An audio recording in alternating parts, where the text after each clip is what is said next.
I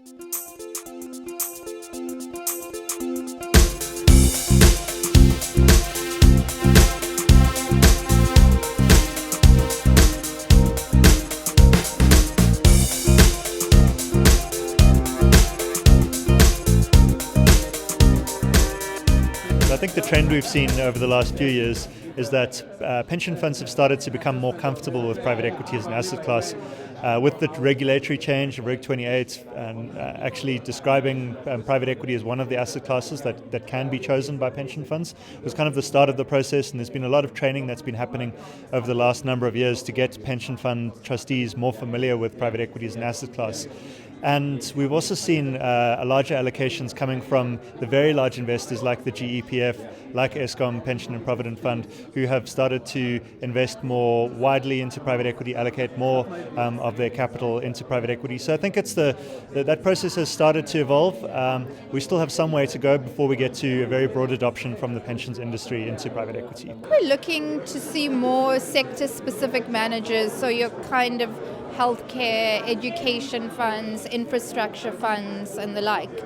Because there are a lot of private equity managers who come to us, a lot in the mid-cap space. So we want something that's different, something that's unique, and that's going to diversify our fund manager portfolio a bit. FMO's mandate has evolved in a way that we try to cover as much as possible Sub-Saharan Africa. Within South Africa, we try to be very sector specific, and in particular, we are very keen to continue to support the Sustainable Energy Program. But we are kind of phasing out the generalistic approach in South Africa. What is currently attractive mid-market managers who are investing in the mid-market sector, especially where using their skill set they're able to make use of the be able to capture the inefficiencies that you see in terms of pricing and in terms of deal sourcing in order to be able to get good opportunities which they can later translate into good returns. We're also wanting to go into other African countries where there's good growth and scarcity of infrastructure. So where we are finding managers who actually have foot on the ground, who have got a good track record, have managed a fund or two, we certainly will be wanting to target them, knowing that our return requirements will be high to compensate for the risks that we are taking. What we have done so far is looking optimistic, but obviously this is a long-term asset class where we don't want to deploy everything in one go, but pace ourselves depending on whether there's quality of managers going into that space. First-time funds managers are difficult in South Africa because a lot of the time they come out of a deal-making environment. And so what that means is they're very capable on finding deals and even on doing deals, but the difficult thing is taking an investment view. So for people to have a good investment view, they need to have seen a lot of investments play out. There's an experience curve that's required there. So you need somebody with 5 or 10 years experience in private equity or proprietary investments who can take those views. And I think that's where most first-time funds fall down for us, is they lack that particular capability.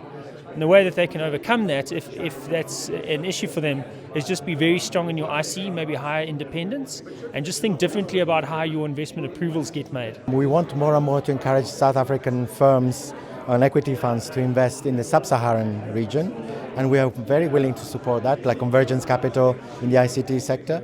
So we are willing to look into that, and very much sectorial exposure. So agribusinesses, ICT, health, and Medicare, those are the kind of things we will really look into. And impact investing has also become more over the order of the day. We are not so much looking at financial returns, but we're really looking at making a strong impact from a development point of view. So in terms of our portfolio, it's a bit early to say where the returns will land up, because a lot of our PE investments were made recently, or I would say our meaningful fund investments. But certainly on the funds that have almost exited, it's the smaller funds that have made nicer returns than the mid-cap funds. FMO in Africa has been achieving returns of around 13% in euro, in the last 10 years. So, and we are quite okay with that. It's been a long track record. We've been operating for close to 19 years. We've seen good returns over the years. We tend to look at more 10 years, and we compare ourselves with the All Share Index and with the FINDI Index.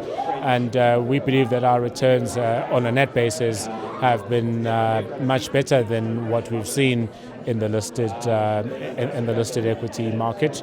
So it's something that we want to continue investing in. Certainly, it is an ideal place within our total strategic asset allocation. And now that the regulation allows us to increase our percentage to a lot more than what it was in the past, given our return assumptions as well as our risk budgets, we will be looking to scale our position in this asset class appropriately.